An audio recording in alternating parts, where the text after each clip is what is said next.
Akkam jirtu hordoftoota keenya kun Qophii Gombisaa Ogeyyii. Qophiin Gombisaa Ogeyyii akkuma maqaa isaatii ogeeyyiin garaagarii mari'achiisuudhaan karaa sarara saatalaayit ONN isiniif dhiyeessa. Qophii kan karaa YouTube yookiin Facebookidhaanis argachuu akkuma dandeessan laayik nu gochuu yookiin immoo sheer nu gochuus hin dagatinaa. Qopheessaan an Solomoon Namarraati.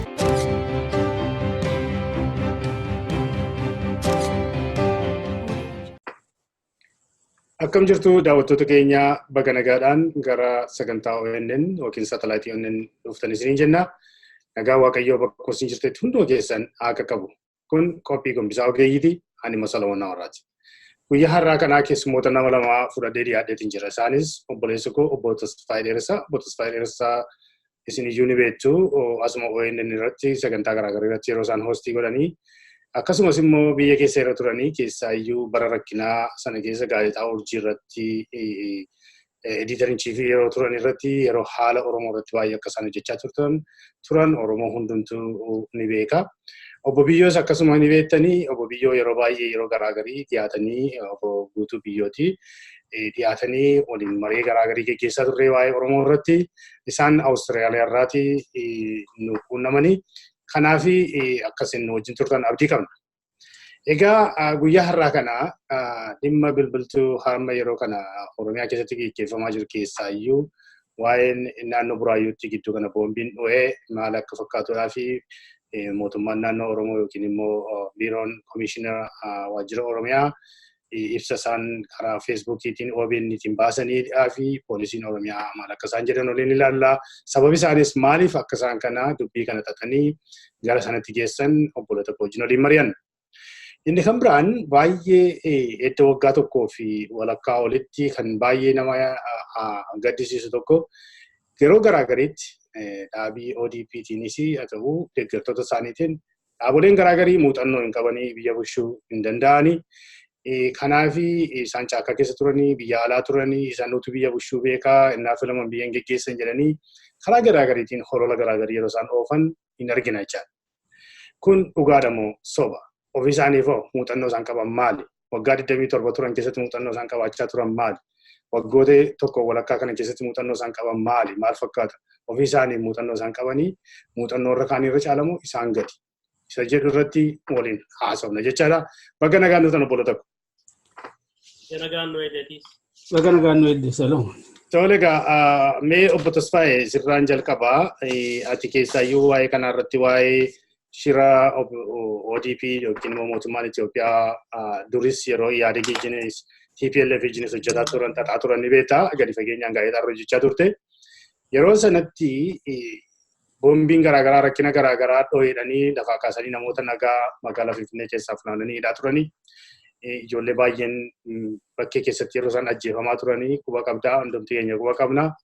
Warri kaan baay'een biyyaa ba'aa ture kumaatamaan kan lakkaa'amu Oromoon hidhamee gidiraa argaa ture jechaadha. Sababa garaagarii uumanii garaagariitti immoo yeroo garaagariitti ofiisaatiin sababa garaagarii uumaniitu kana gochaa turan.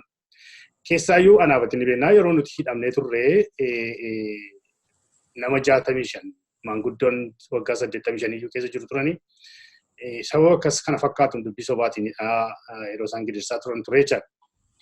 Amma magaalaa Buraayyuutti boombii ta'e kanarratti waajjirri komishinaa Oromiyaa karaa OBN'tiin kan isaan maxxansan shiftaa shaneetu akkas godhee nama 20 hiineeti jirraa.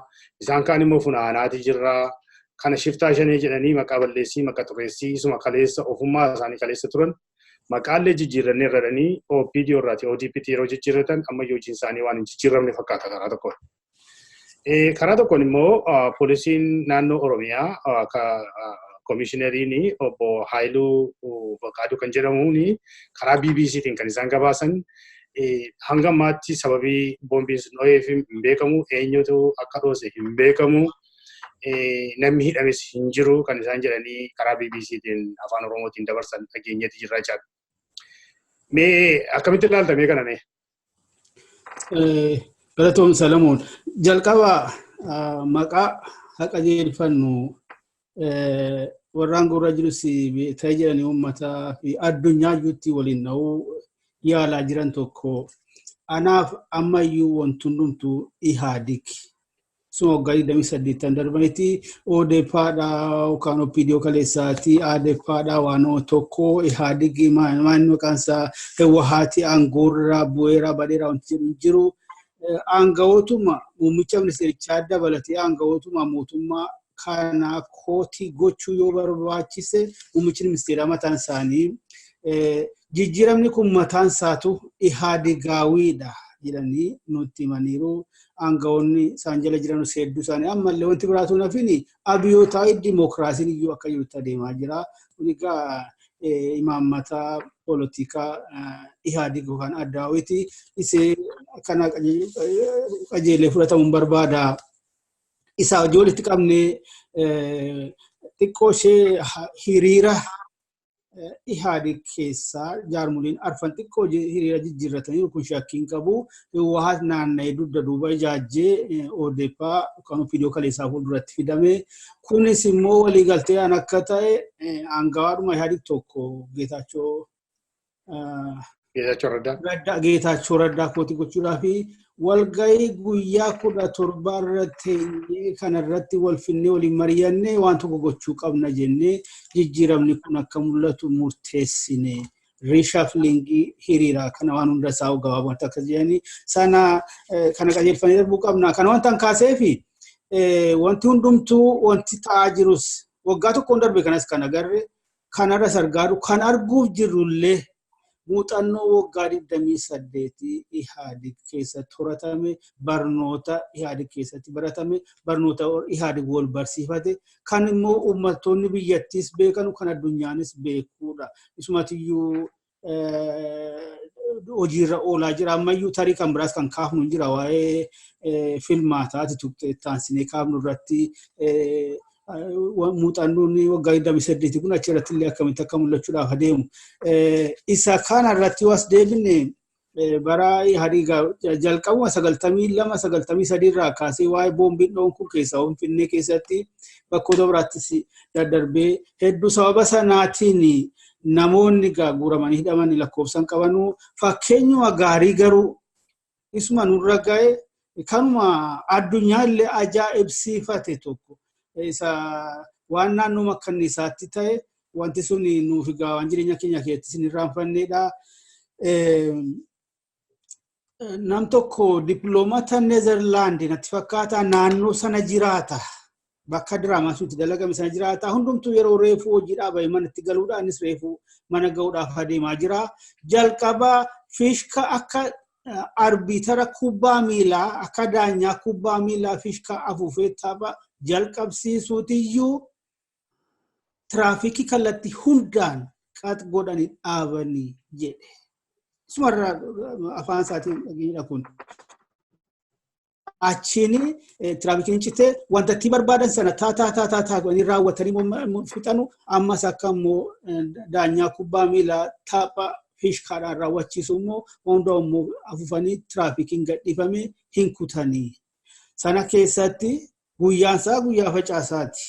Inni raafadhu ayyoomiyyuu waan kaarratti walaloos barreesseera cophaa makkanniisaa kan jiru tokko cophaa nuunis nu gaaga'ee Obbo Tarrafaa Qumbii taargeeta jalqabaa kan turan hojjetaa mootummaa mana murtee ol aanaa naannoo Oromiyaatti itti gaafatamaa damee tokko nibratti kiflaalaadhaatti fakkaatanii guyyaa sanayyuu hojii oolanii galanii mana gaanii immoo akkasuma balbala rurrukutanii haati isaanii balbala irraa bananuu dugda duubaan isaanii dhufaniiru butatanii ofirra deebisanii kan ammoo haadha isaanii nutti hime akkuma koo keessaa fudhataniin jedhani akkas isaan balbala bananiif.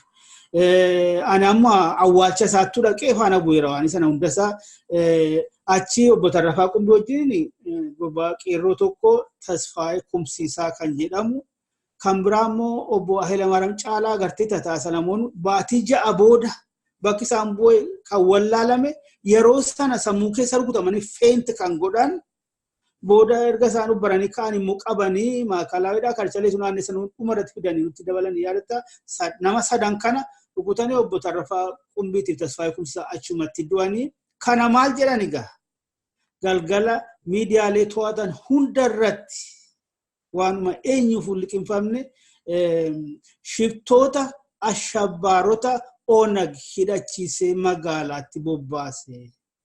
Jedhanii miidiyaalee hunda irratti raadiyoodhaa, televezyiiniidhaa, gaazexoota labsatanii guyyaa itti aanu magaalaa keessa kaa'anii namoota guruu jalqabanii fakkeenyi gaariin numaa anaafsii bakkuma tokkotti waajjiraa dhufanii nu argatanii warra waajjiran jirre maanguddoota warra miseensota boordiillee sana booda manarra naanna'anii amma torban tokko lama guranii fidanii sana achi dabalee immoo yeroo sana naannoo jalduu immoo sochii wayii jirti turteen ayyaadadhaa. Hidhattoonni bosonaa dhufanii magaazina fa'aa cabsanii meeshaa fudhatanii turanii dallansuu sana jira.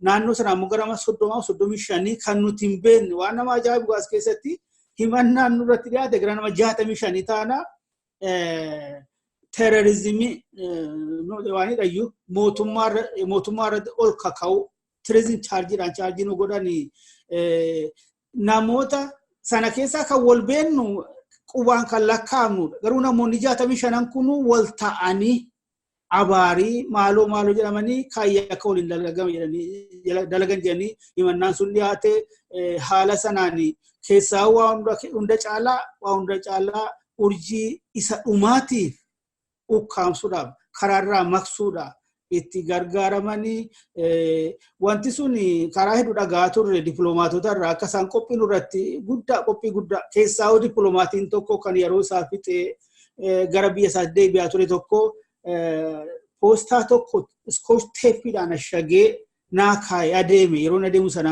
biyyaan turre biyya alaan ture yommuu deebi'u poostaa sana mumbaan ilaalu baay'een isinii sodaadhe waan hamaa isin irratti yaadaa jiru. Waan gochuu dandeessan godha. Amma dandeessanitti jedhe namichi kun osoo hin jaallatinillee waan isaan dubbisuu barbaadan tokkos waan isaatti gammadan tokkos barreessaafi malee isinii qophaa'aniiru. Amma isaanii Ingilinkii isaanii dhiifama. Yeroo haasa'an yeroo sana kan gochaa ture hiwaatu akka gochaa ture nuti Oromoodhaa amma immoo Oromoo taane irraa viidiyoo masaanuma keessa teenyeetu akka wiciitti hanqaaquu cabsinee keessaa baanee jedhaniitu yeroo sanaa saatan garuu yeroo anaafati hidhamne sanaa kan maayikalaawwitti afaan Oromoo haasaa waan meeqaan gochaa nama reebaa nama hidhaa deemee nama funaanaa ture yeroo sanas warruma viidiyoo turani. Kanaaf kaleessummaan isaanii fi kaleessummaan opiidiyummaa isaanii fi har'ummaan oodiippummaa isaanii akkaataa isaan amma deebisanii shanee shiftaa jedhanii baasan kunii fi akkaataa isaan itti kaleessa waajjirratti hojjetaa turanii waan tokko garaagarummaa waan hin qabne fakkaata miti akkamitti laata?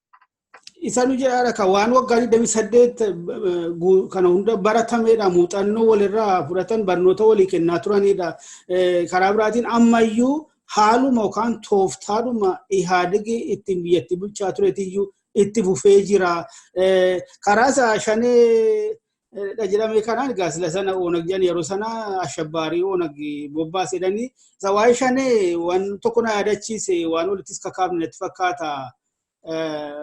Hundi keenya yaadannata obbo Lammaa Magarsaa waan tokko jedhanii waa'ee abaawanii biyyatti deebi'u tureetu dhufe inni boodarraa uummanni iyyuu nu rakkisee dhufuu qaba malee dhaabni kun jedhu uummanni nu rakkisee kanaaf jennee bara ofii keenyaa barbaacha garaas maraa deemne waan jedhu tokko yeroodhuma kun jedhamu waa tokkotu natti mul'ate waan kanaan duras kakaaseeraan keessaa'uu haala simannaa fulbaana 14 sana booda haala ummatichi baay'isanaan booda egaa waan tokko arguudhaaf adeemna.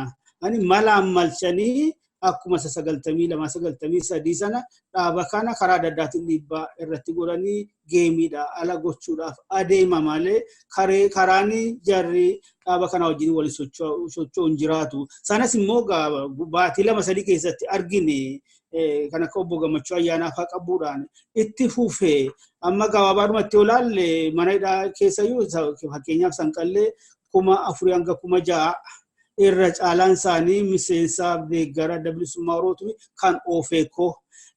Kun hundi isaanii keessaa obbo Gammachuu Koloneel Gammachuu fa'aa qabamuun isaanii wanni guddaan agarsiise tokko kan dhaaba kanatti yakkuudhaaf adeeman warra akkasii kana. Kan jedhu amma immoo gochaalee tokkotiyyuu jalqabameedha. Inni mana baankii yaadannaa mana baankii 17 jedhame innis tokko faayiliidhaan dacha'ee taa'ee jira. Sanas yoo ta'e irra deebi'uu qabna waan kanas waan irra deddeebi'ame sobameef dhugaa fakkaatee kan fudhatame mana baankii sanas haalaan qindaawee aangawoota mootummaatiin maallaqni dursee jooniyaatti nammee taa'ee aangawoonni waraanaa waardiyyaadhaa wajjin dhufanii manneetii baankii sanarra adeemanii horii sana fuudhanii akka adeeman hojjettoota mana baankii keessaa bahee himameera akka ragaatti inni garuu tokko ta'ee mana hidhaa keessattuu sanqalleefatti warra mana baankii saamtan jedhanii faa ijoollee keenyatti itti tufu jedhu. Ifama isinaafi Obbo Biyyootiin jira innis itti dabalume. Obbo Biyyoo amma teessee yeroo laaltu naannoo Buraayyuutti yeroo mootummaan fonqolcha mootummaatu yaalame Finfinnee keessattis Baardaarisitti yeroo jedhanii warri Amaaraa hidhannaa humna hin beekamne guddaadhaan hidhatanii akka isaan turanii naannoo Buraayyuu keessaati akka isaan hidhamaa turanii dubbatamaa ture. Kana dabalatee yeroo biyya Oromiyaatti naannoo daangaa warra Gumuzitti poolisoonni Oromiyaa yeroo isaan ajjeefamanii naannoo shanii Oromiyaatti jedhanii shanii Oromoo jedhanii shanii bilisummaa Oromoo jedhaniitu maqaa balleessitti ture jechaadha. Keessaayyuu naannoo Gimbiiti manni baankii yeroo cabu teellaa keessallee Jeneraal Kamal Galtuu kan inni ibsa godhe LTV irratti isaanuma viidiyoo yookiin immoo mootummaa raayyaa ittisa biyyaa akka harka keessaa qabu ture ibsaati ture jechaadha. Kana yeroo laaltu amma yoomitti ODP'n yookiin immoo mootummaa naannoo Oromiyaa jennugaa isaanuma hundi isaanii tokkuma waan ta'eef amma yoomitti akka kanatti Shiraan Oromootti taphachuu Oromoo goomsuu Oromootti deemsuutti adeemu jarri kun akkamitti ilaaltame kan? Mootummaan ihaadag waan irratti ijaarame qaba waan irra ijaarame amala mataasaa qaba. Amalli mootummaan gartee EPRDF qabu kan inni waliin dhufe tokko maali? Amala ummata saamuudha. Amala ummata gartee shoorarkeessuudha. Amala ummata gartee hidhuudha. Amala ummata ajjeesuudha. So jaarmayni EPRDF kuni amala if danda'e kana of keessaa qaba jechuudha. Amaloonni kuni nagawuma kan gartee ittiin deemanii miti. Amaloota isaan aangoo isaanii ittiin tiifatan, aangoo isaanii ittiin turfatan. So kana walirraa dhaalaa deemu EPRDF keessatti mootummoota dabranii waliin yeroo wal cinaa qabdee ilaaltu EPRDF abshaalummaa addaa qaba. Dargiirrallee, Haayila Sillaaseerrallee maaliifi waan Dabra Birhaan kan kaafte kana haalaallu. Wanni Dabra Birhaan kuni kan tahe ja'amee akka ummanni shoorarkaa addaa keessa seenu, akka ummanni ofiisaa shakku, akka ummanni mootummaa kana malee of tiisuu, okaanutiisuu jaarmayni danda'u hin jiru yaada jirurra gahan taasisan siyyarisaniin naannawa Dabra Birhaan san akkasitti namoota gaaffii sirnaa, gaaffii ummata Amaaraa, ummanni Amaaraa aangaa'u, ummanni Amaaraa akka Amaaraa jaaramu, ummanni Amaaraa akka Amaaraatti wal dhaga'uu danda'u kana ture yaadni isaanii jira san. Isa kana gufachiisuu fi haalli gartee Dabra Birhaan san tahe jechuudha. Amala isaaniiti. So yoo laalte wanni dargiidhaan isaan adda godhe warra gartee ihaada kana dargiin akka jirutti caccabee kufe. Warri ihaada kun ammoo aangoo isaanii abshaalummaa reefu amaloota gartee isaan waliin dhufan kanaa waliin fidanii waliin abshaalummaadhaanii aangoo irra deebi'an ammallee kara biraatiin. So amala akkanaati qaba biheeviyeeriin isaanii, jaarmayni isaanii amala kana qaba. Hundi isaatu yoo laalte yeroo Prime Ministeriin keenya Prime Ministeriin Itoophiyaadha yeroo dura dhufe yoo dhageesse paarlaamaa keessatti yeroo haasawan miseensa TPLF takkaa waliin deebisaa inni deebiseef ni yaadadha. Deebisaan sanii nuhi akka mootummaatti shoorarkeessituu turree miti hiije paarlaamaa keessatti kun kajee nama hiinee warri garafaa ture. Nama dukkana keessatti warri gartee akka malee godhaa ture. Nama warri ajjeesaa ture numiti hiijeeti paarlaamaa keessatti fudhate jechuudha yaada kana. So isa kana keessa bahuu hin dandeenye kan sanqalleeytiidha kanuma fakkaata kanuma walitti hidhata qaba. Bombiini naannoo burraayyuutti dhukeessanii humna waraana koree bittinneessituu irratti dhukee jaama. Humniti san silaa humna biyya eegudha. Naannoo san eeguudhaaf achi dheete. Bifuma kamiini humniti biraa waraana san keessa qaxxaamurtee bombii dhoofteeni waan of danda'e tokko. Yoo humniti biraa waraana san keessa hulluutee bombii chip dhoofte waraanni san waraana biyya tiisuu dandeettii hin qabne jechuudha. Kana si argisiisa. haa ta'u iyyuu malee dhiifama egaa dogoggorri uumamuu danda'a yookiin immoo tun beekin gochuu iyyuu danda'u yookiin immoo sargogabbiin jiraachuu dandeessi afaan Amaraatiin jedhan sun. Maaliif inni isaanii utuu ragaan tokko hin jiraatin utuu waan tokko hin jiraatin namni tokko utuu hin hidhamin inni isaan shiftaa shanee jedhaniin targeet godhanii utuu warri Amaaraa achiitii duraan achii keessaa waraana qaban hidhamaa utuu turanii utuu nama biraa maqaa hin dhahin akeeka wayitu dudduuba isaa jira waan ta'etu dudduuba isaa jira wanta isaan karoorfatantu dudduuba kanaa jira moo targeted kan hin jedhe suni woordiin suni jechi suni maaliif eessaa dhufe itti yaada maanni akeeki isaanii.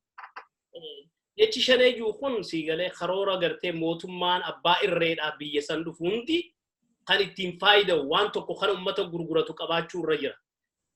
Haala baddannootti 93 keessa ta'e 92 keessa ta'e olaalte kanumaan wal fakkaata. Warri TPLF ifi isaaniiti uummata Amaaraa fixaniiti oonagiitu fixe yaanii miidiyaa irratti labsan. Ka amma ta'e kunis saniin addaa miti. Mootummaan biyya tiisuuf bar jiraata biyya takka keessatti murna tokko jumlaadhaan gartee murna kanaatu biyya tanarratti tarkaanfii akkanaa fudhatee je'ee uummataaf ibsa kan nuufi miti bar mootummaan nagaa uumu uummata tasgabbeessu uummataaf dalagaa baasu gaafatama ofii bahu kanaaf dhaabbata. Amalli mootummaa gartee ihaadag jalqabumarraa kaniin amma siimu kana waa dhukaasanii jaarmaa akkanaa dhukaase jedhanii dubbachuuni haarawa ta'uun irra hin jiru. Wanni haarawni ammatti arginu maali tokko ihaadag TPLF-tu gaggeessa ture. Ihaadagii amma EPRDF amma kana izeemaatu gaggeessa garaagarummaan izeemaadhaa fi ODP-tu ihaadag ta'e amma. Isa kana garaagarummaan haarayni kan ani argu wanni biraa Geetaachoo Raddaa kana kunni dhugoomsu ragaan isaa maali qabxii Geetaachoo Raddaadhaa dubbate yaadachuun nurra jira irra deebinee ilaaluu dandeenya namoonni Geetaachoo Raddaa jijjiiramni amma ta'e kun akka ta'u irratti walii galteedhaan murteessine malee kan ummata dura dhaabbatanii tiim lammaatu jijjiirama kana fide jedhanii ittiin of dhaadheessanii miti je. So ittiin of dhaadheessuun kuni TPLF bakka izeemaa buusuuf ture jechuudha wanni amma arginu.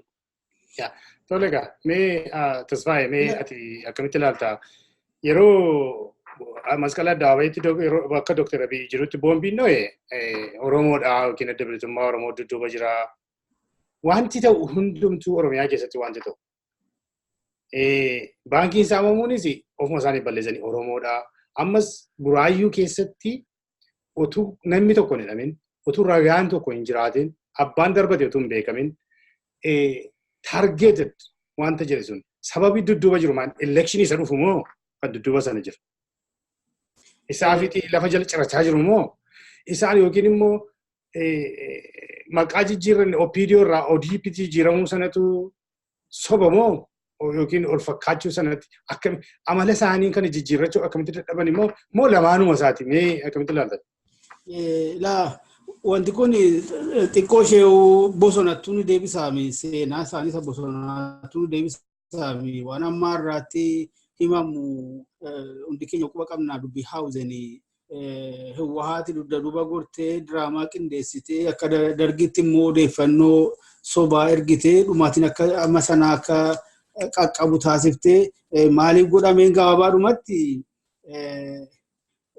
yakkuudhaan yakkatti barbaaduudhaan maqaa balleessuudhaan uummata biratti jibbiisuudhaan addunyaa irratti abaarsisuudhaan kan haala kamiinuu fuuldura isaanii ijaajjee eliminate gochuudhaaf waan kaffalchiisuu dhumaatiin inni karaa uummataa isaaniitti akka isaaba keessa galee hin beeku. Isatu gaala baratamaatu dhufe Hawwaati isa abbaa yookaan mentor ta'e Solomoon itti fuuf.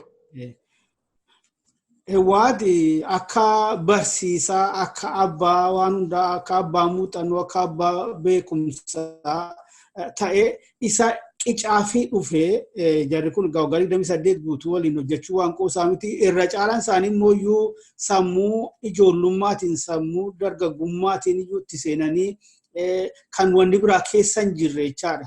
Isa fudhata ideoloojii isaas ta'e gochaalee politikaa waan practical ta'e hunda isaayyuu qicataa dhufanii iseedha apply gochuu jiru isa duwwaayyuu mootu hin taane wantumti isaan amma har'aayyuu ittiin adeemanu imaammanni yookaan qajeelfamni abiyyootaayi dimokiraasii kunis uumama isaatiin sanuma wajjin waan cuubame fakkaata. Sun sana achi keetu waan itti kaafte keessaa tokko isheen gaafa waltajjii masqalaa sun seenaa jecha yaalii ajjechaa Dr.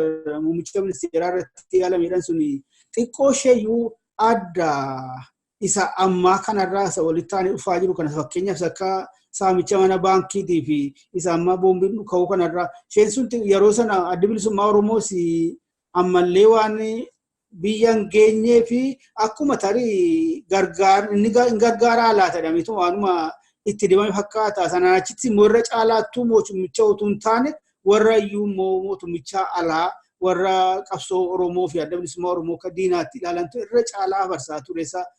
Haa ta'u malee ammas wanti kun ammayyuunis immoo sheelfiirra jira. Faayila ta'ee jira. Innis gadi ba'eetti dabalamuu danda'a. Inni tarii maal sababni isaa seedu filmaata ta'a. Filmaanni egaa itti gala dubbiiti.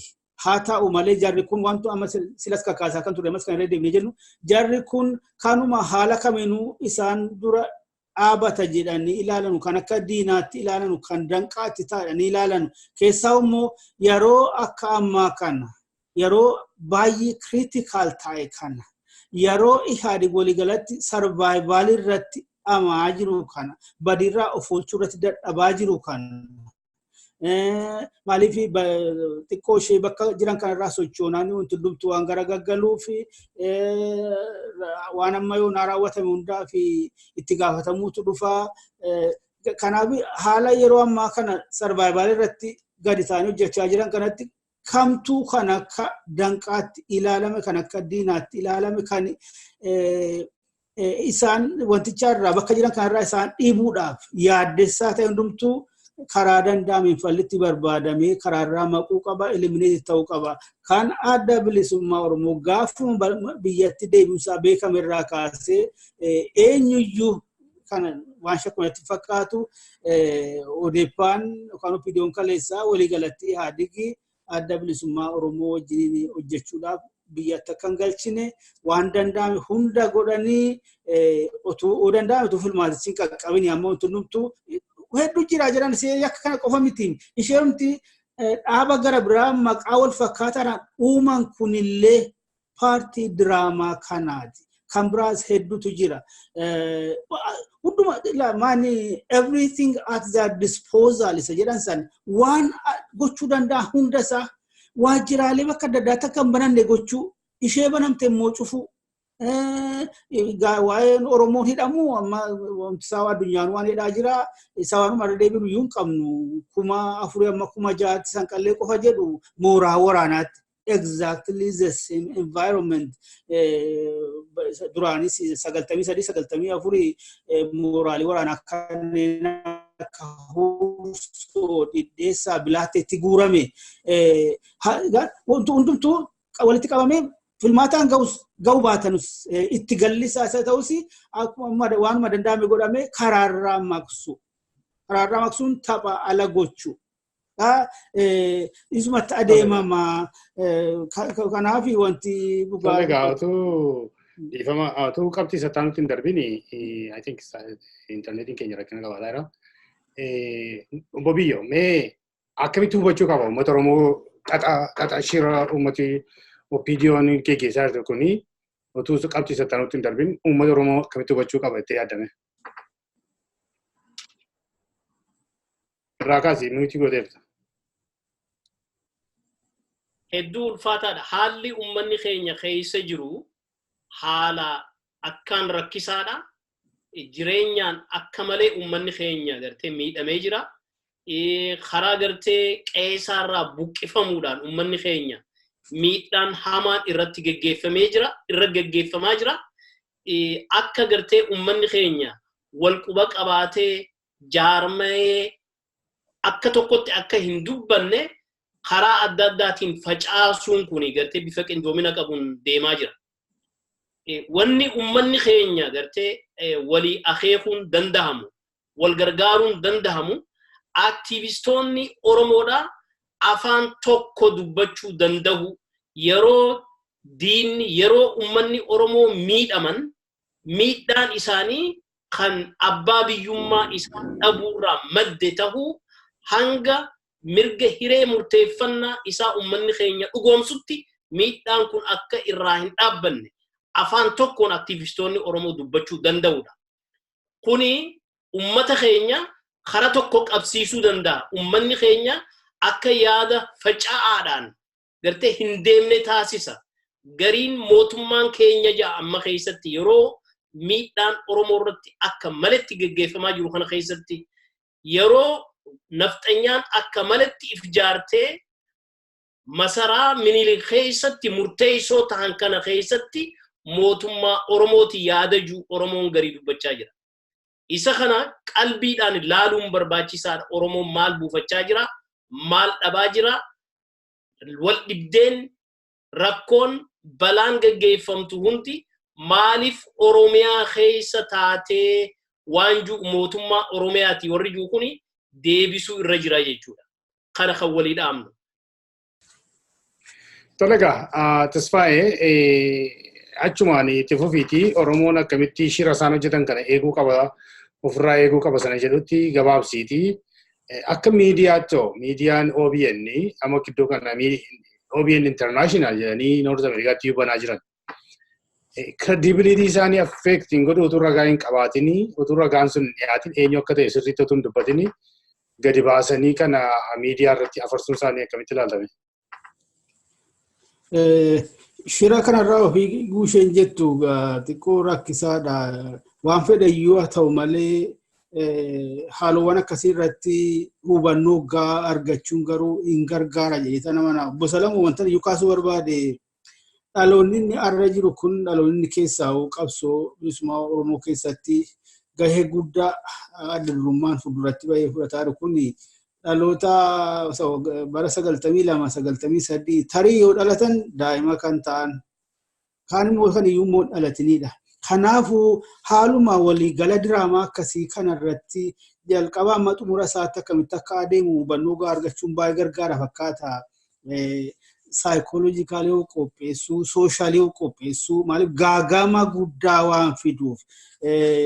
Kaamni irraa waa'ee Obbo Tarrafaa Qumbii maaltu ta'e sana booda ijoollee isaanii irratti waanuma kun barbaadame ilaallume maaliif barbaadame dhaaba kana yakkuudhaaf. Isa tokko ajjeesanii isa tokkoon immoo intimideet gochuudhaaf sodaa itti naqanii yaaddoo itti naqanii maatiitu bittinna'a warri akka Obbo Tarrafaa Qumbii immoo ajjeefamu sana booda ijoolleen isaanii abbaa malee haftee irra caalaan hawaasa Itoophiyaa immoo hamma har'aattu keessaa gara baadiyyaatti gara kutaaleetti immoo adeemamu isa paatriyaarkaal soosaayiitiidhaan sana isa maddi galii abbaa manaa qofa ta'edha.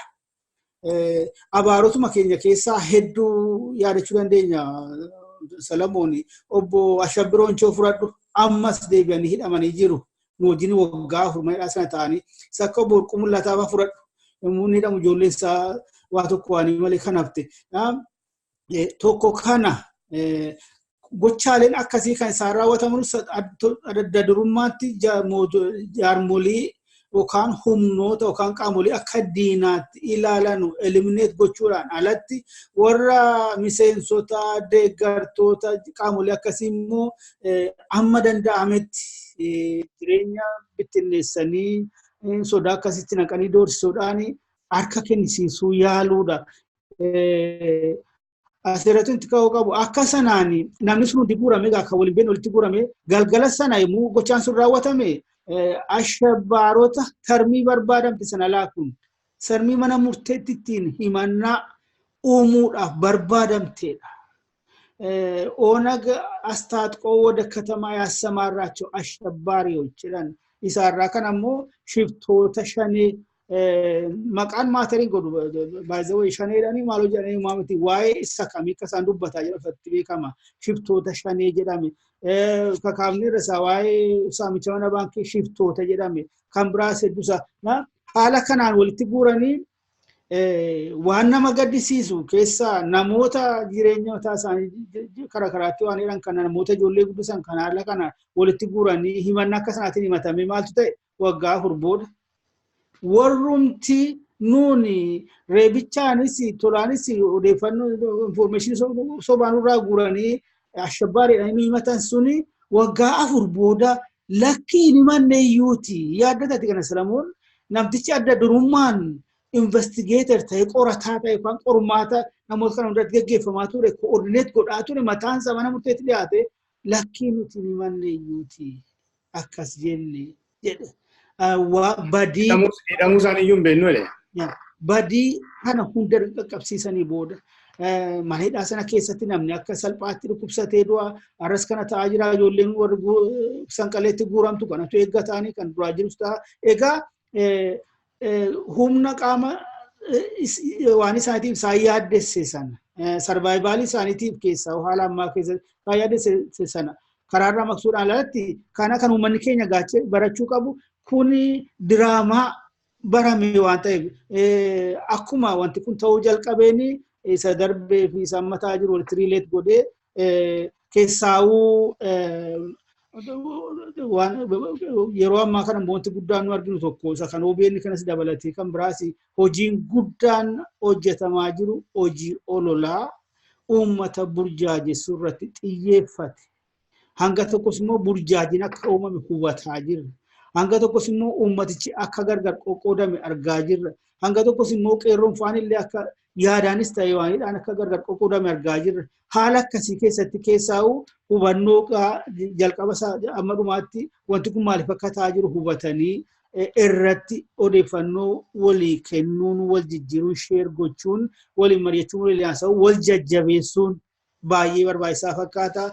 Wanti isaa gabaabumatti kan irratti xiyyeeffatame tarii dhaabaa ta'u aangawoota dhaabaa hogganoota dhaabaa ta'u walumaa galatti kan irratti xiyyeeffatame qabsoo uummatichaa ta'uu isaa barame hundumtuu gama isaatiin dogoggorri guddaan jiru tokko kan hubatamuu qabu tokko qabsoon uummataa akka qabsoo dhaabaa tokko immoo akka qabsoo hayyu dureetti qabsoo itti aanaatti ilaalamuu hin qabu. Uummatichi kan kooti jedhee gaheesaa bakka jirutti waardiyyaa ta'uu jechuudha. Tikfachuu kana keessaa bara odeeffannoo kana odeeffannoon meeshaa guddaa waan ta'eef warri diinni sun dhumtuu amma keessaa mooraadhuma Ihaadigii yaadallee warri jiranu amma akka oduun kufaatti dhiyaate tokko yoo argitan kan biraas immoo kaamnataa isaantu irra caalaatti gargaaramaa jira. Warra mooraa Ihaadigii yoo ala ta'e warra diinota qabsoo Oromoo kanaaf irratti dammaquutu baay'ee barbaachisaadha. Ishee waa'ee OBN egaa qaamni kun qaamota warra akka waaltaati warra akka faanaati warruma duraanis beeknu sana yaadatta yeroo gochaan akkasii sun nurratti raawwatames jalqaba tokkoffaa kan oduu duplikeet godhee miidiyaalee hundaa facaasu isa waaltaan foormeeshinii maakeliidha. Achi isaan fuudhanii amma OBN asirratti tarii akkanatti fakkaatutti isaanuma gidduu tokkoffaan kominikeeshiniin gaariin hin jiru ta'a. Lammaffaa gochaadhuma irratti tarii erguma ta'ee booda immoo irratti walii galuu dhabuuntu jira ta'a. Kanas ta'e sana garuu haalli immoo lafa irratti immoo haalumti kunuu tarii isa himameen alammoo adda ta'us danda'a ta'a. Wanti akka oduu adeemutti yoo ta'e isaanuma tachumatti wal keessatti iyyuu malee humni biraa dhufee waan darbatames iyyuu hin jiru jedhama. Kunillee garuu gaawwa yeroo fudhatee qoratamu ta'a. Walumaa galatti galuu qaamuma hojii miidiyaalee isaan to'atanutti miidiyaa mootummaati. Haa ta'u malee wanti hubatamuu qabu dirqamni guddaan miidiyaaleen kun tarii jijjiiramni jira yoo jedhame jijjiirama jira jedhan kanatti hin amanu yoo ta'e wanti jalqaba iyyuu waa hunda dura sirrachuu qabu kanadha. Uummanni odeeffannoo sobaa kennamuufii hin qabu. Uummanni seeruma addunyaattuu fakkeenyaaf Universal Declaration of Human Rights jedhamu sana keessatti uummanni dhimma isa ilaalu irratti odeeffannoo sirrii argachuun mirga isaati. Dhugumatti jijjiiramni kun jijjiirama dhugaa yoo ta'e achi faarraa jalqabuu qaba. Sanaan achitti miidiyichuma oolee bulee kredibilitaa dhabsiisuudha. Maaliif har'a teeknooloojiyaa galatu hagas jala darbuu hin danda'amu. Soba odeessanii soba sanaan jala darbuu hin danda'amu. OBN isa biyyaan baatti damee banachuun ammoo maaliif akka barbaachise naan galu taargeetiin miidiyaa kanaa uummata isa biyya jirudha. Inni immoo biyyoota hambaa bakka fedhe jiru eessa'u taa'ee hin argata. Waan isaan nuun galu isaantu beeka. Garuu dhugaa dubbachuu of eeggannoo guddaa barbaachisa odeeffannoo uummataa kennamu irratti. Sanaan achitti baseless ta'uunsaa unfounded ta'uunsaa waan qabatamaa ta'uu abuusaa rakkina isaaniitii isaanumatti egaa deebi'ees immoo itti kassara ta'an waan nu yaaddessuu qabu kun gama dhugaa dubbachuu waan itti dhama'uu qabnu iyyuu jedhama. Tolega, galatoomii Tasfayee. Meegaa isatti nuti ceenaa mata dureen keenya nuti taanu Obbo Biyyoodhaa fi Obbo Biyyoo irraan jalqabame. Waggoota darban waggaa tokkoo fi wayii keessatti Obbo Biyyoo wanti nuti arginu tokko dhaaboleen siyaasa Oromoo baay'een isaanii yeroo dheeraa bosona turanii warri kaan biyya alaa turanii kanaaf filmaatatti innaa dhiyaatanii bulchiinsa bulchuu hin danda'anii innaa mo'aniyyuu geggeessuu hin danda'anii amma sadarkaa biyyoolessa Itoophiyaatti ga'anii dhaaba amma sana bal'atu hin qabanii dhaabinni kun immoo maqaa akkasii qabaa kanaaf sana sababa meeqa uumanii uummata burjaajessuutti jiru jechuudha. Dabballooti isaaniis olii gaddeemaniitu waan akkasiiti kan isaan haasa'an Noorth Ameerikaas haa ta'u iddoo biraattis haa ta'u. Even Oromoomti warri kaaniyyuu kana fudhatanii kun dhugaatti fakkaatee kan qulqullummaa isaanii irraa ka'anii waan kana ilaalanii jiru jechuudha. Karaa tokko inni ilaalte muuxannoon ODP'n qabu maali ofuma isaatiif iyyuu. Waggaa 27 guutuu amma namoonni baay'een karaa isaanii ofuma isaatiif iyyuu waggaa 27 guutuu biyya bulchee hin beeku guyyaa tokko iyyuu geggeessee hin beeku geggeeffamaatti ture malee. Ergamaatti ture akka ergamuutti ture malee isaatii geggeessee hin beeku. Sababa isaaniitiin Oromoon 10,000 mana hidhaatti dhume, Oromoon 10,000 biyyaa ba'ee, Oromoon 10,000 immoo lafanni bu'ee dhabamee hafe. Sanyii Nadhii Gammadaa fa'aa, sanyii jireenyaa ayyaanaa fa'aa dabalatee jechaadha. Sanyii eebbisaa addunyaa fa'aa dabalatee kan du'aa ture jechaadha baay'een isaanii. Eddasumaatii immoo edda OPDO irratti ODP'tti jijjiiramees immoo bulchiinsi isaan amma kanatti geggeessanii Oromoodhaaf bu'aan bu'e tokkoyyuu akka hin jirre himu namooti beektonni yeroo isaanii keessaayyuu qabsoon Oromoo karaarraa kaatee daandii biraa akka inni qabatee qabsoo Oromoo burjaajessuuf karaa biraatiin akka isaan itti ka'aa turanii keessumaayyuu gaaffii Oromoon gaafate tokko afaan irraa kaasee abbaa biyyummaa Finfinnee irraa kaasee Oromiyaa irraa kaasee bulchiinsa Oromiyaan illee har'aa ofuma isheetiif utuu aangoo utuu namni dandeettii qabaatee biyya bulchuu jiraate Oromiyaan irra maaliif pirezidentii malee teessi ofuma isheetiif iyyuu. Kana yeroo ilaaltu akka sammuu namootaa keessa kaa'anii akka namoonni ilaalcha kana yeroo filmaatatti dhiyaatu konsiidarii godhu gochuudhaafiti akkas godhu jedhaniitu odeessu namoonni akkamitti ilaaltaniiti qaba. Gaaffiin kee yoo bakka takkatti deebisee biyya bulchuu laalchisee muuxannoo gahaa warri qabu warra ihaadagii warri biraa immoo muuxannoo biyya bulchuu hin qabanidha kan hubadhetti. Isa kanaafi biyyatti rakkoo fiduu danda'uudha. Rakkinni isaan fidansanii biyya guddisuu hin danda'uudha. Kanarraa madda yaaddoon isaanii. Walumaa galatti yoo laalle dhugaadha ilmi namaa muuxannoo walqixan qabu muuxannoo isaa kara barnootaatiinis kara jireenyaatiinis kara daldalaatiinis kara gartee biyya bulchuunis muuxannoo adda addaa qaba ilmi namaa kun. Jaarmayni tokko keessatti namoota muuxannoo adda addaa akkanaa qabaniitu walitti dhufee jaarmaya san keessatti miseensa ta'an. Amma yeroo jaarmayoota Oromoo kan biroo laallu adda bilisummaa Oromootiis haa laallu, Ofeekoos haa laallu, warra maqaan isaanii bebbeekamoo ta'e isin jechuudha. ODP ammaatiis haa laallu. Sanaan dura warri gartee ODP arra bakka amma jiran kanaan gahe isaan kana jaaree leenjii kannee fi asiin gahe warra TPLF. Warri TPLF ammoo dirree turan. Dirree dharraahi biyya seenanii biyya bulchuu eegalan akka isaan itti beekanitti biyya saamanii nama hidhanii nama biyyaa baasanii amma ammoo bakka isaaniitti deebi'an. Warri amma jiru kun ammoo biyya san keessatti bulchiinsa mootummaa qabatanii mootummaa isaan bulchan kan argame hin jiru. Ammatti isaan mootummaa amaanaa itti kenname uummata gartee Itoophiyaatiin rakkoo mootummaan EPRDF biyya san irraan gahe karaa ikonomiitiin karaa namaatiin waan hundaanuu balaa inni buuserraa bahuudhaa fi amaanaa itti kenname malee mootummaa miti. Isaanuu amma amaanaa kana qabatanii akka ceehumsaa gartee mootummaa ijaarrachuutti uummata tarkaanfachiisaniif isaanuu hin ilaalamne jechuudha. Kuni tokko fakkarii lafa jiru tokko akka mootummaatti yoo ilaalan akkani ani hubadhutti akka amaanaa uummanni itti kennettis bakka san hin geenye hin filamne seeraan gana mootummaa seeraan filamee uummata bakka bu'ee miti. Kan akkasitti dhiyeessuu hin danda'an. Waa'ee adda bilisummaa Oromoodhaa kana yoo laalle bara 1991 seera amma biyyattiin ittiin bultu kana warri seera kana tumee mootummaan ceehumsaa akka ijaaramu sirna federaalaa kana warri lafa kaa'ee hoogganoota adda bilisummaa Oromooti turan. Tokko kana qooda guddaa akka qaban isaanuu ragaanii bahan.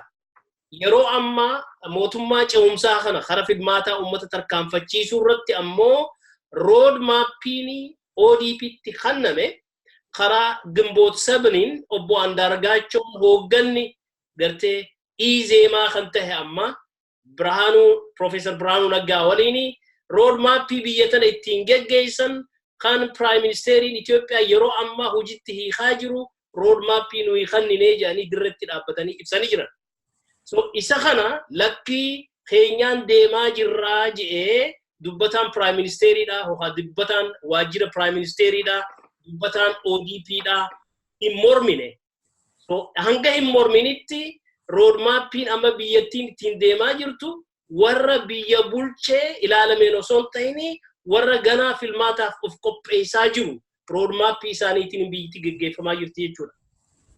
Kanaafi uummata Oromoo tuffachiisuu irratti tarkaanfachiisanii kan nama argisiisu kun jaarmayoonni Oromoodhaa Professor Mararaa Guddinaatu biyya bulchuu waqtii muuxannoo barbaada malee immoo University biyya sanii beekama keessa baroota meeqaaf bulchaa jiru barsiisaa jiran.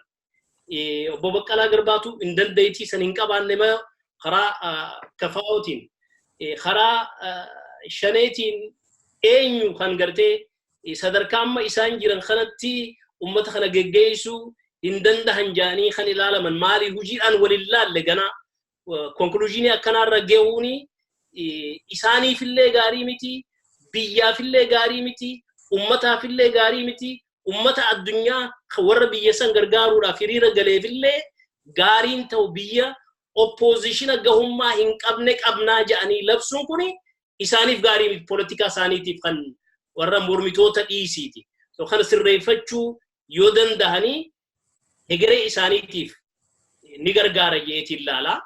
Ummanni Oromoodhaa immoo ummata sirna gadaatiin faayame, ummata sirna gadaatiin jiraatee of jiraachisee ollaasaa jiraachisee nama meeqa ummata naannoo sanirraa moggaasee fuusisee jiraachisuu danda'eedha sirna gadaatiin. Sirni gadaa sirna dimokiraasii gartee gahummaa qabu ta'uun isaa akka eegamu UNESCO keessatti kan rejistarii ta'e. Kanaaf uummata Oromoo sadarkaa sanitti gad butanii ilaaluun kuni biyyuma sanii biyyuma waliigalaa saniifu gaarii miti. Uummanni biyya sanii gahummaa hin qabu ja'anii yeroo kaayan argitee hedduu badaadha. Biyyan gargaaru biyya karaa nagaatti hin ceesisu, biyya karaa guddinaatti hin ceesisu, biyya karaa jaalalaatti hin ceesisu, biyya gartee hidhuudhaan waliin ilaallu qawwee walitti dhukaasuuni boodatti hafaadha ja'ame keessatti akkanatti saba tokko laaluuni karaa gaarii deemaa akka hin jirre nu argisiisa. Isa kana isaanillee yoo itti yaadan gaariidhaan jira. Talaga Tasfayee achumaan gaaffii makanatti si deebisa. Tokko amma fakkeenyaaf naaf irratti naannoon Oromiyaa gara caaluu waraana keessa kan inni jiru. Dhiyoo Oromiyaa komaandi poostii keessa kan inni jiru baay'inaan.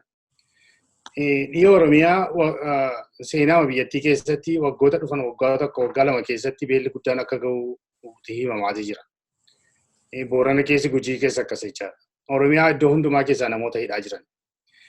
Utuu dhuguma addi bilisummaa Oromoo Obbo Daawit Ibsaadhaan geggeeffamus haa ta'u of goon kan Dr. Mawraraadhaan geggeeffamus haa ta'u bulchiinsa hin beekanii namni hin jaallatu jedhanii utuu yaadu ta'e utuu dhuguma sanatti amanu ta'e ofuma isaaniif iyyuu. Har'a biiroon isaanii biiroo waajjirra garaagarii naannoo Oromiyaa keessaa cufamaa qabeenyaan biiroo keessa jiru deeskiin illee utuu nafi nama caccabutti deemaa jira poolisiidhaan. Maaliif inni isaan ofii isaanii muuxannoon isaanii maali? Muuxannoo nama hidhuuti immoo muuxannoo naannoo tokko beelessuuti immoo muuxannoo naannoo tokko biiroo dhaabolee siyaasaa caccabsuuti malee kan isaan qaban muuxannoo addaa kan isaan qaban hin jiru kan jedhan namooti himu. Kanaafi namoota warra kaaniin caccabsuun hin danda'a yaalu qulqullummaadhaan dandeettii isaas waan hin qabneef gadi ba'anii fedhii uummataa isaas waan hin dandeenyeef bulchiinsas waan hin dandeenyeefi kanaafiti mooraalii warra kaaniitti tokko yookiin immoo nama confuse gochuu irratti bobba'uu filmaata isa dhufuuf kan jedhan yaadu namoonni akkamitti ilaaltameeti. Ishee beela asa deemaa jira jedhamee asii jalqabee ilaala. Tokkoffaa kuni qaama uummaticha intimidate gochuu sanaati sodaachisanii doorsisanii nu sadarkaanuma maatiitti isa jenne silaati.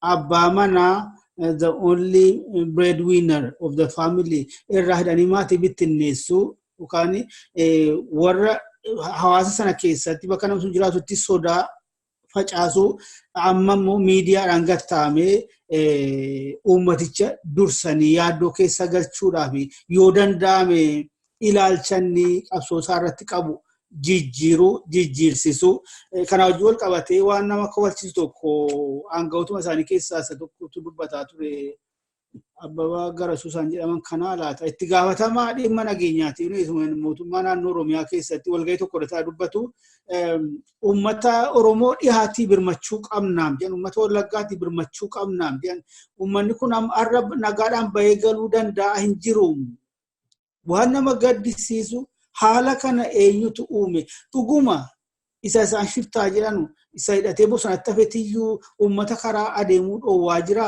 dhuguma humni kun asuma bahee nama nagaa karaarra adeemu asuma bahee nama nagaa jireeffatee bulu irratti waa tokko waan irraan ga'e qabaa maasii irratti minaan jiru ibiddaan kan oomishamee stoorri ta'e Gombisaa keessatti yookaan mana keessatti ibiddaan isa kaan saamuu kaashiillee saamuu haala kanaan kan uummata cicca gidirsaa jiru isa kami ofiidhaanii deebisanii iyyuu isa dubbii alangaa ta'e.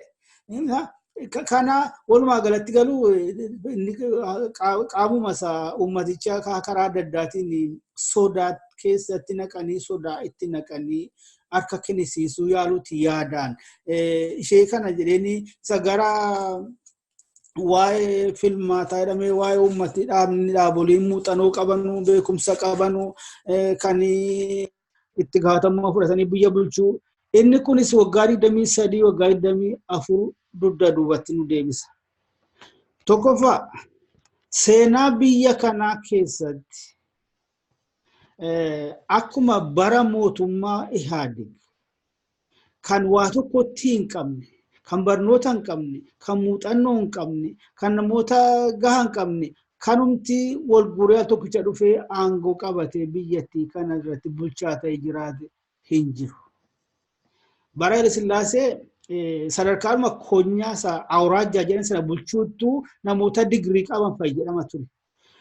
Bara Dargii amma tokko heddummina keessa xiqqoo ishee gadi bu'eera. Haa ta'u malee sakka bara Ihaadig miti.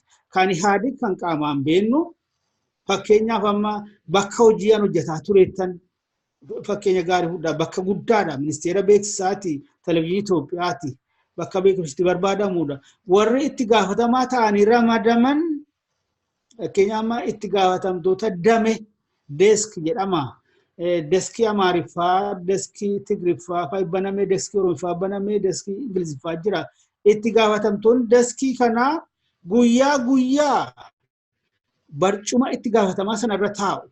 Yemmuu galgala after office hours sa'aatii 4 booda sa'aatii 10 jedhama laata akka lakkoofsa Itoophiyaatti daftarii baatanii yemmuu isaan mana barnootaa deeman argaa turre. Isayyuu elementarii fa'a.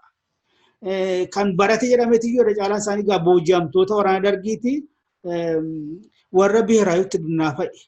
Nam tokko fa'amma kan isa kanaa sanaan jedhu kan itti gaafatamaa ta'ee deeskii sana keessaa tokkotti kan ramadame ture. Barsiisaan isaa hiriyaa koo ture. Kutaa 8 iyyuu biheeraayyuutti dinnaa deemeen kunii jedhee natti. Haala akkasiitiin iyyuu isaanuu yeroo uummataa fudhatanii jireenyas burjaajessaa waan balleessaa fakkeenyaaf amma yeroo 94, 95, 96 kana mootummoota naannoorraa akka jirutti keessaa Oromiyaadha. Bajanni ramadame waggaatti deebi'ee mootummaa giddu galeessaatti deebi'ee galaa ture. Sababni maal immoo jedhanu hojiirra oolle itti dhimma hin bahamne. Kanaafuu karaa sanaan keessaa yaadi karaa kanaan karaa muuxannoo qabaachuu dhabuutiin eenyuunuu yakkuu hamachuu arrabsuu hin danda'u. Karaa biraatiin maateriyaalicha guddaa obbo Mallas barcumarra wambarii xarabeessa harasa keewwatee keessummoota isaa eegaa ture. Keessummoota bakka buutota mootummoota biyya hambaa dippiloomaatota kanaaf kan fakkaatan warra rakkina biyya keessa jiru irratti gaaffii isaaf dhiyeessanuuf deebiin ni kennaa ture muuxannoo dimokiraasii dhabuu keenya. Keessaa warra aangawoonni mootummaa Yuunaayitid Isteetsi yoo gaaffii akkasitti kaasan isiniin waggaa meeqa isinitti fudhatee dimokiraasii keessan arraa kana ijaaruudhaafi. Asirratti wanti qaanessaan tokko warri arras muuxannoon qabanuudhaaf inni kun innis muuxannoo qabu uummatichi kan duwwaa miti namni iftan iyyuuti muuxannoo maltaay paartiitiin buluu hin qabu uummanni keenya walgahii torban tokko moo lama dura gaggeeffame kanarratti wanti kun hundumtuu walgahii sana irratti waan kan itti fakkaata. Isa jaarmoliin Oromoo aangoo qoodachuudhaaf qophaa'uu qabu inni jedhu fufaan kan ka'e achirratti muuxannoo maltaay paartiitiin buluu hin qabu uummanni keenya.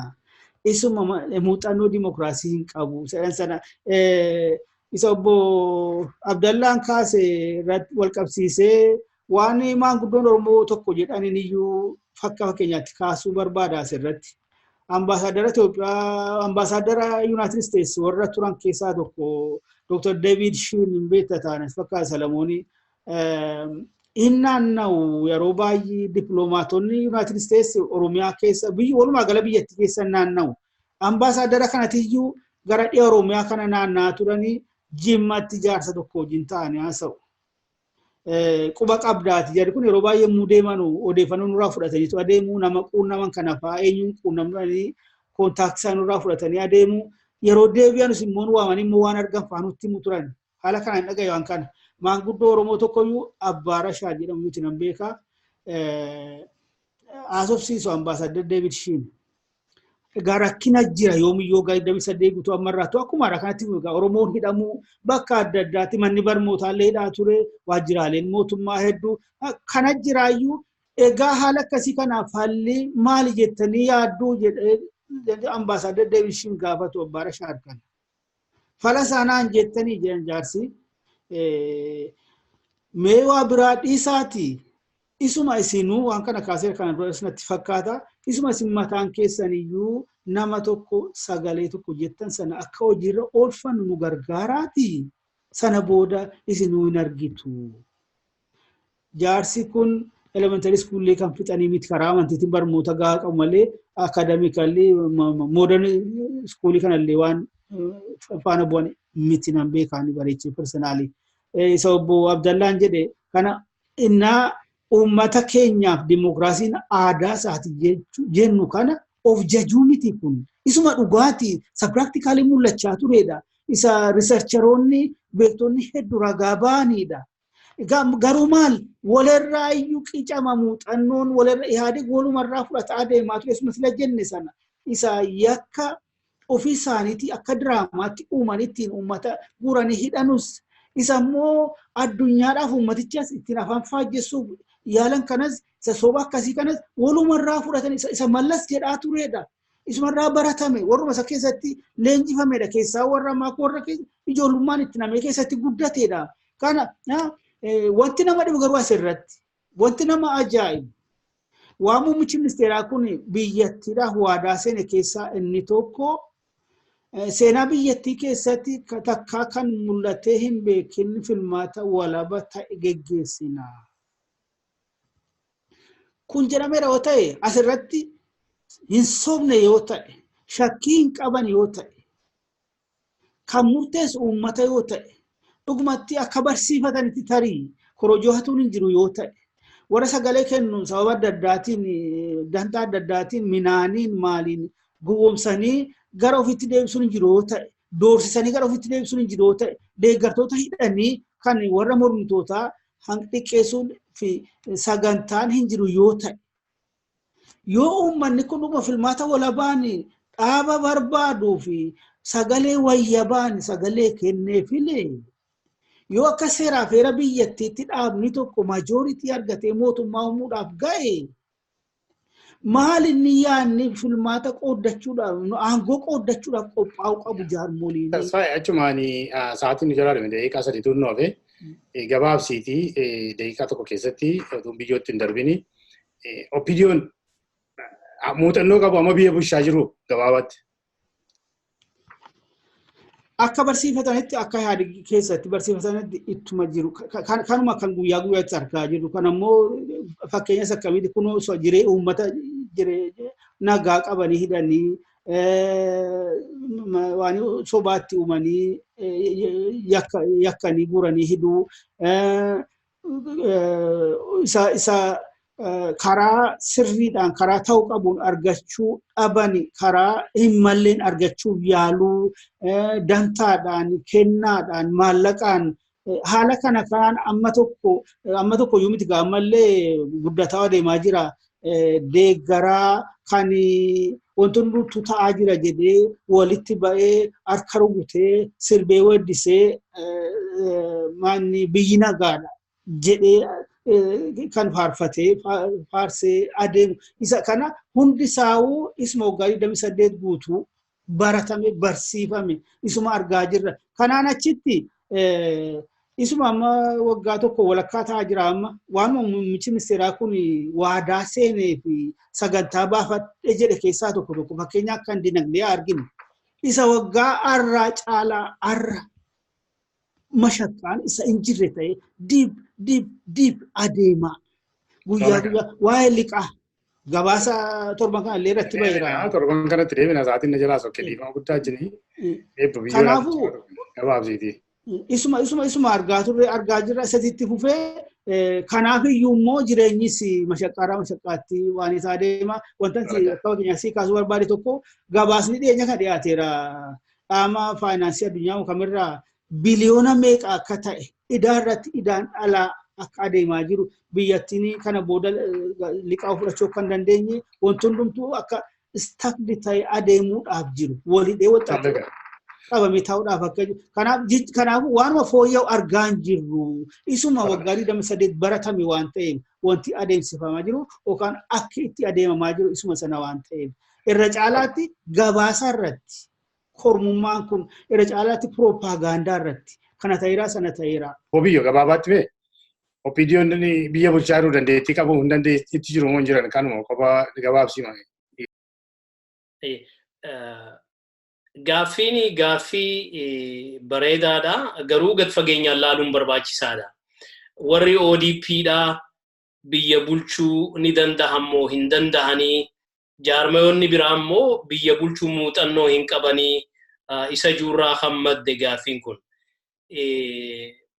Walumaa gala of booda deebinee haaluma empire Itoophiyaa kun keessa qaxxaamuraadhaa mootummaaleen adda addaa kaan irraa dhaalaa dhufe yoo laalle rakkoodhuma argina guutummaa zamana Haayila Sillaaseedha.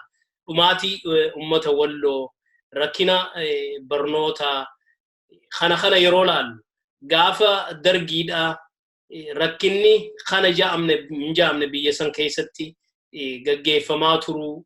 Eegas booda warri Tigreedhaa dhufanii biyya qabachuu amma warra Tigree kanatti uummanni biyya sanii waliigala fincilee keessattuu qeerroon Oromoodha. Wareegama qaalii eega kaffalan booda mootummaan kun jijjiirama haga tokko namoonni akka gartee biyya isaanii naannoo isaaniitti deebi'an taasisanii jiran. Muuxannoo jaarmayoonni biraa qaban garaagarummaan inni qabu dhugaadha.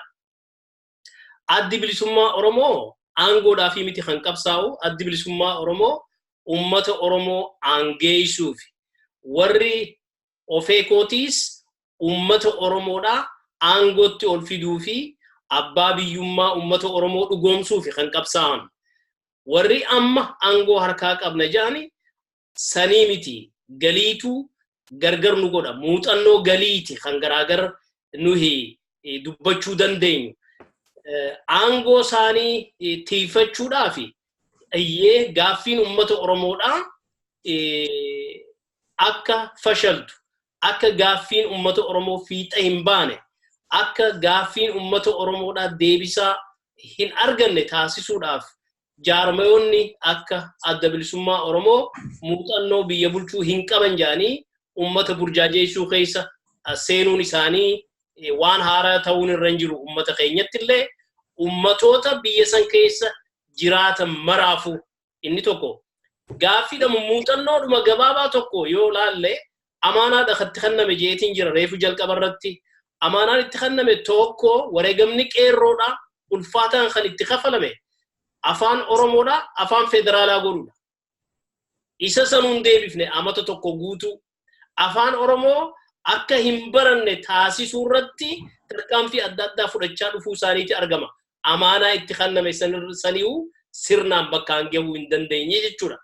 Inni kaani Finfinnee murteessuudha. Finfinneeni Oromiyaadhaaf fedhii adda yookaan Oromiyaa jalatti akka deebitu taasisuudha. Isa kanaas warra hunoo Izeemaa jalatti ijaarame baalaadaraa jedhanii Finfinnee tana nuu itti gaafatamaahu isa jiru keessummachiisaa jiran jechuudha. Warri Izeemaa kuni biyya san keessatti jeequmsa kana hin ja'amne ummata Oromoo irratti geggeessuu isaanii kanaahu karaa qabsiisuu hin dandeenye jechuudha. Wanni karaa qabsiisuu hin dandeenyee fi dandeettii dhabaa fi miti. Fedhii isaaniiti aangoo irra turuun isaanii yeroo ummatoota jidduutti jeequmsi addaan hin dhaabbanne itti fufe qofa abbootiin irree aangoo irra turuu danda'an. Karaa dimokiraasiitti ce'uurraa if iggituudhaaf isaan gargaara jechuudha. Fakkeenyaaf filmaata ama tokko keessatti geggeessuun hin dandahamuu isa jiru kana faadha akka isaan ummata keessa haasawan taasisa jechuudha jeequmsa kaasuun. Kuni gahummaa osoo qabanii dantaa ummata tiisuu irratti dhibdee isaan qaban argisiisa. Gahummaa osoo qabanii mirga hiree murteeffannaa ummatoota kabachiisuu irratti dhibdee guddaa qaban jechuudha. Yoo gahummaa biyya bulchuudha namoonni Oromoodha abba fedhee waa ta'u haga sirna Oromoon qabdu sirna gadaatiin gaggeeffamuuf qophii ta'etti namaa miti kan bulchu sirna gadaa keessatti jaarmaa utubamuu fi gorsitoota adda addaa kan achi keessatti caaseeffamaniitu biyya bulcha. Akkan jalqabarraa jeetti jaarmoonni mormitoonni dandeettii biyya san bulchuudhaa hin qabanii jechuu jechuu kanarraa warruma ODPdhaa fi khasaaraa guddaadha qabaata. Maaliif itti gaafatama qaban? Jaarmayoonni yoo qophii gahaa hin qabaanne baajata irra ramadanii leenjisuudhaaf dirqama qaban jechuudha. Warri mootummaa ce'umsaa fudhannee amaanaa ummataaf tiisinee bakkaan geenya jee isaani. Nagaya biyya sanii irratti humna waraanaa, humna dantaa ummataa tiisitu leenjisanii bobbaasuuni dirqama isaaniiti jechuudha. Jaarmayoota mirga isaanii irraa mulqan, jaarmayoota waajjiroota bananiif yeroo fedhan cufan, hooggana yeroo fedhan hogga gabbayee hidhan, barreeffama yeroo barreeffame isaan jala harriiqanii hin taane jedhanii koomishina filachiiftuu koree filachiiftuudha ta'oo fi isaan jaarratan jaarmayoota tokkoon odoo waliin galin murteessanii kana keessatti jaarmayoonni biroo gartee gahummaa hin qaban jedhanii gamaagama akkasii laachuun seenaa isaaniitiif kan boruutiif illee kan ammaatiif illee dhaloota dhufuuf illee wanni isaan dhiisanii dabran gaarii hin ta'u. Jecha Profeesar Mararaa Guddinaa dubbateeniin xumura.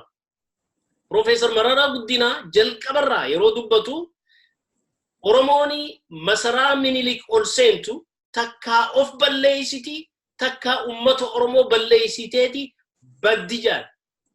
Inni kun akka hin dhugoomne hireen kanname kun ODP'n akka gaariitti itti faayidawee seenaan Oromoo seenaa gartee Profeesar Mararaan dubbatan kanaan akka hin xumurre taasisuuni carraan isaan harka jira.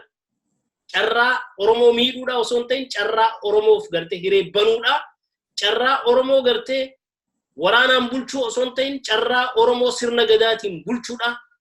Carraa Oromoo gartee abaaruu osoo hin ta'in carraa Oromoo faarsanii Oromoon akka ikonomiidhaan guddatu taasisuun harka isaanii dhufee jira. Carraan kuni carraa kana balleessuu fi tolchuun akkuma Profeesar Mararaa Guddinaa jeetti isaan harka jira. Seenaan barabaraan waan isaan arra hojjetanii fi akkaataa isaan ce'umsa kana itti xumuraniin yaadataman jechuudha.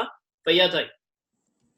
Akkuma xumuraatti waan xiqqoo ishee jechuun barbaade gabaabumatti kun hundumtuu maaliif barbaachise ishee jettu irratti. Kun hundumtuu muun jedhu inni itti marii kana jalqabne inni sababa adda addaa yakka sobaa garaagaraa akkuma waggaa 28 guutuu baratame sanatti yakka sobaa uumanii aangawoota jaarmolii mormitootaa miseensotaaf deeggartoota hidhuudhaan jaarmolii jajjaboo karaarraa maqsu tapha geemiidhaan ala taasisu dhabamsiisu. Inni lammaffaa immoo isaan lammaffaa irratti kaafne immoo jaarmayaanii biyya bulchuudhaa fi muuxannoo yookaan beekumsa yookaan bilchina qabu hin jiru. Kanaafuu jaarmoliin Oromoo aangoo qooddachuudhaaf qophaa'uu qabu. Kanaaf kan kafa fakkaatu. Kun hundumtuu maaliif jedhama? Isa Obbo Abdallaan Obbo Biyyoo jedhetti dabalee kan kootiin immoo maaltu natti mul'ata? Maaltu natti mul'ate? Maalan hubadhee jarri kun ihaadii jennee irraa ihaadii ta'uu isaatti waliigalleerra mootummaan biyya bulchaa jiru hiriirayyuu darabee yookaan tartiiba isaanii jijjiirratan malee inni fuulduraa booddeetti inni booddee fuulduratti ta'e malee ihaadii jenneerra. Jarri kun waggaa 28 kana guutuu haala akkamiitiin uummata wajjin akka turan beeku yookaan walitti dhufeenya isaan uummatoota wajjin qaban kan akkamii akka ta'e beeku. Kan yakkaan guutame, kan harki isaanii dhiigaan cuubame, kan saamichaa, kan kana fakkaatan, sababa kanarraa kan ka'e abdiin keessaa dhabameera haala itti fufee dhufu irratti. Uummaticha kana amanachuun akka jirutti dhabamee jira. Amantaa tokkitti hin qaban abdii irraa dhabanii jiru. Garuu amma yeroo ammaa kana isaaniif hojiin guddaan tokko immoo badiirraa of baraaruu irratti hojjechuudha. Jechaan sarvaayivaalii irratti hojjechuudha.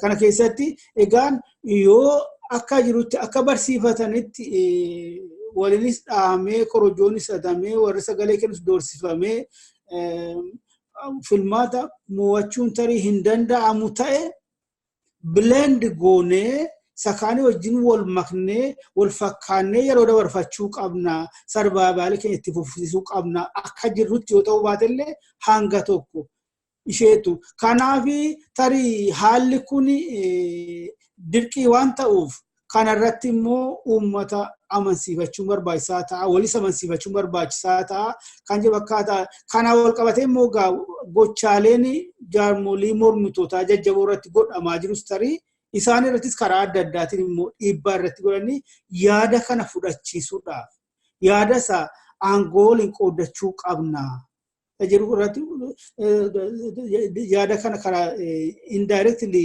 dhiibbaa irratti godhanii yaada kan fudhachiisuudhaaf kanaan itti fakkaata walumaa galatti garuu uummaticha irraa abdii dhabuu ofirrattis abdii dhabuu sodaa keessa namuu haala waggaa 28 guutuu uummaticha wajjin dabarsanirraa kan ka'e haalli isaanii walumaa galatti diinummaa waan tureef kana hundumaa kan agarsiisaa jiru kanarraa kan maddeedha fakkaata tariiyyuu immoo waan gara biraayyuu immoo arguudhaaf adeemna amma filmaanni kun gaawutti maalii fi gabaabaatti ihaadigii fi itti galli bu'aan filmaata dhufuu dubbii jiraachuuf dhabamuuti kana rakkoo guddaa kan uumee jiru.